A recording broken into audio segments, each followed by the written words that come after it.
Hello everyone and welcome to Honda's 2021 Africa Twin Adventure Sports. And the Adventure Sports is the more premium version of their adventure touring motorcycle with a host of features that I'll get to in a second. But the main reason why I wanted to test out this motorcycle is because of this, Honda's dual clutch transmission. Now they've been making motorcycles with this optional transmission for about a decade now, but in all of my time reviewing and riding motorcycles, I haven't come across one with a dual clutch transmission. And it was something that I was particularly interested in trying out to see just how refined this technology was. How does it work on a motorcycle? And immediately getting onto this thing, it inspired so much confidence that I'm going to show off and do a little demonstration for you later on in the video. But to talk about the rest of the package, the Honda Africa Twin was updated for the 2020 model year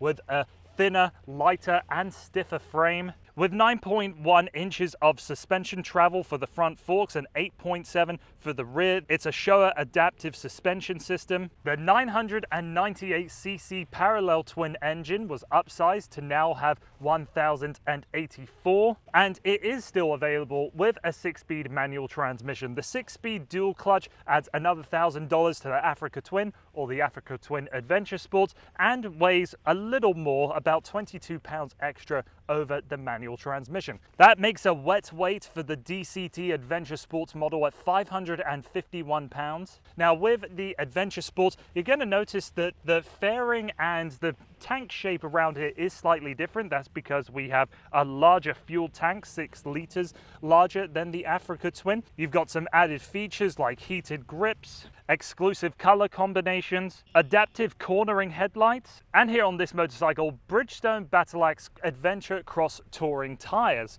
Now, there is a lot I want to talk about with the transmission, and that's going to be really the largest element of this review. So let's slap on the helmet and we'll get on the road with the Africa Twin Adventure Sports. Okay, so a little bit of a demonstration for you as you first get onto the Africa Twin. It's immediate that you don't have a clutch lever, of course, but you do have what is the parking brake far up here. And if you want to engage it, it's very much a two-handed or strongman, one-hand operation there. No need to brag, but it is a little bit of effort.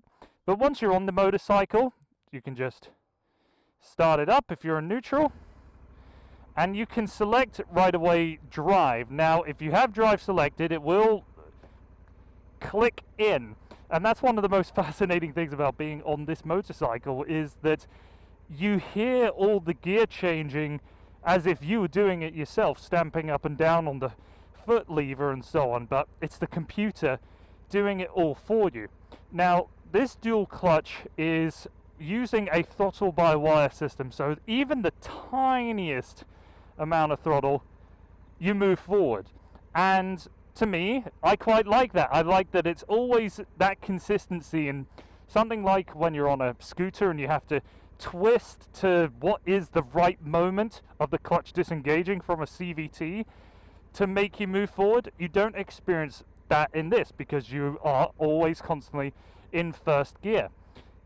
Alright, so to just do some slow speed maneuvers for you, just to kind of show off what this motorcycle can do. So I've got my foot on the rear brake and I'm going about 9 kilometers an hour right now, and this is the kind of thing where if I had a manual transmission, I would be stressing out a little bit, just trying to get that balance right between the clutch and the brakes, and just making sure that I wasn't getting overwhelmed by the weight and the turning angle, the lean angle, and all the other things that come with riding a motorcycle, because the slow speed stuff is what is, I think, the most intimidating part about getting onto a motorcycle. It's the kind of thing that makes or breaks your confidence. And for me, I know personally that I was struggling a lot when I took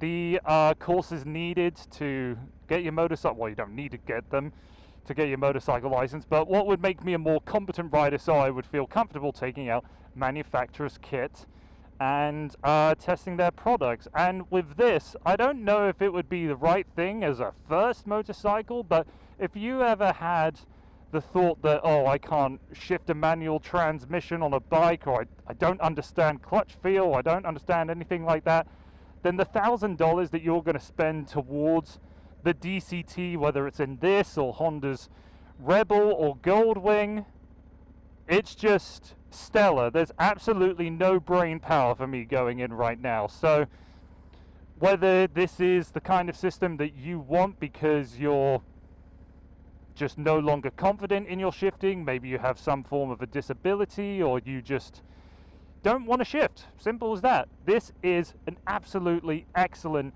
system at low speed. I haven't left first gear. I'm still very happy to trot along, but I'm just going to launch away here, and you'll hear that go into second gear. I'm just on a bit of gravel road now, so I'm going to turn around to get back to my camera. And as I go super slow to turn around, I'm holding on that rear brake, trying to not go into the grass. Oh, I did a little bit. Oh well. There you go. I hope you're able to hear the clutch engaging, because when you're doing typical commuter speed, it happens at about 2,000 RPM, and the shift programming in this is quite clever, but I think we need to get onto the road and speak a little further about what this system is like when you push it. There is no reverse gear on this 6-speed, something that is available on Honda's Goldwing. That's important to mention. But you'll see that with this little cluster, you have N for neutral, DS for drive and sport, and then the grey button with A/M.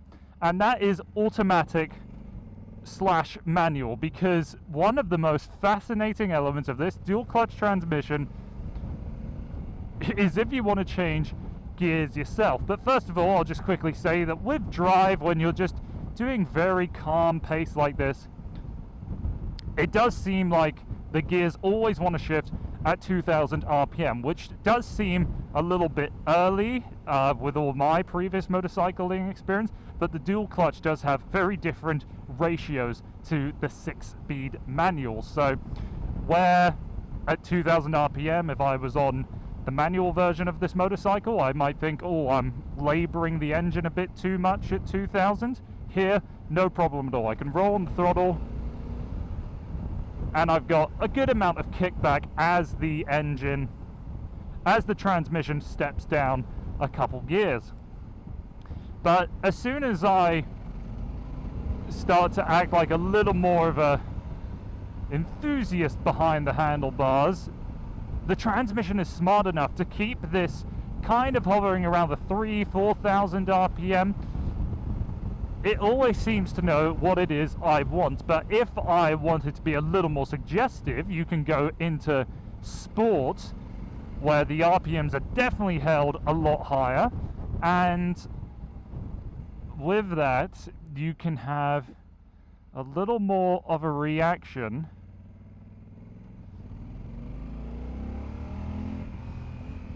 from this parallel twin engine. It's a 270-degree cross-plane crank. It makes 100 horsepower and 90 pound-feet of torque. Sounds a little burbly, not overly exciting, not totally appliance-like either. Overall, I think it's a good engine with a good note. Like I mentioned earlier, that funny clicking noise of you thinking you're shifting gears, but of course you aren't, that is largely just pertaining to sound. Very irregularly does this Africa Twins dual clutch actually have some kind of suggestion over the momentum of this motorcycle. And what I mean by that is I'm coming to a stop right now, and this is perhaps one of the only instances where you actually feel the motorcycle shifting. So I went from 3, 2, 1 there, and as the transmission clicked, I could definitely feel that coming down. And I mean, if I was on a manual motorcycle, I would probably just be holding in the clutch when I coast and come to a complete stop. So that's part of the difference of the experience here, is that you can't clutch, you can't do anything like that to slow yourself down. You just have to rely on the brakes. I'll now talk about what it's like shifting manually on this motorcycle. So I'm going to select manual, and you've got the two grey buttons on the left hand side. Oh, did I not select it? There we go. So you've got the two grey buttons on your left hand side, plus and a minus, but what that means is that you can be riding along like this, and listen to this.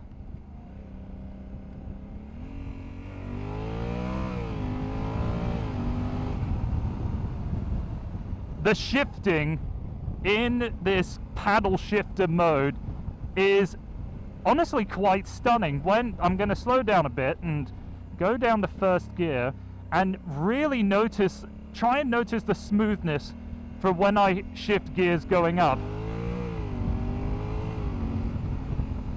You obviously get that brake-in power, but the smoothness of the Africa Twin carrying forward, it's like being on a CVT in a way. You hear it rev up, and then you hear it rev down and rev back up, but you don't lose that momentum. There isn't that shunt of changing gear, and the story's mostly the same going down as well. But you can be in a corner and shift. You can be decelerating quite aggressively, and no complaints at all. This part of the experience in the Africa Twin is nothing short of amazing. It does seem to listen to all of my shifts, unless, you know, I'm going to do something stupid. The refinement of this transmission is outstanding. It can be improved, like what I said, when going down from 3 to 1, but in this situation now, I've got the sport mode selected, I've got the sport shifting selected, and then I've taken it over manually. To do that and that is just brilliant, and it will not shift for you as far as I've noticed. You are totally in charge of this transmission. Here's something that I would ask Honda to improve upon, though, is that when you have cruise control selected, if you wanted to change gears manually, let's say you've got a long hill approaching you, that kind of thing, you can't. When you want to change gears, the cruise control system will disengage, and after being on something like BMW's R1250 RT, where it can allow you to shift gears, and that was a manual transmission with the cruise control selected, that's something I would like to see in a potential update. And speaking of updates for 2021, Honda brought Android Auto to the 6.5-inch touchscreen. Apple CarPlay was introduced when this motorcycle came to market in 2020.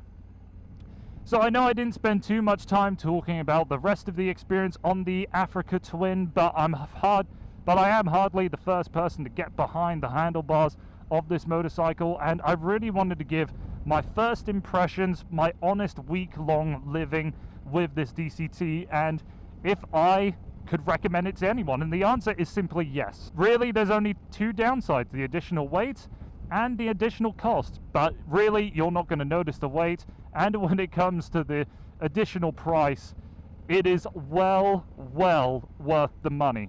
And for the rest of the package, the Africa Twin is just as indomitable as it's ever been. Incredible ride, nice firm seat, and with enough technology that it can keep you very well sustained on a very long ride.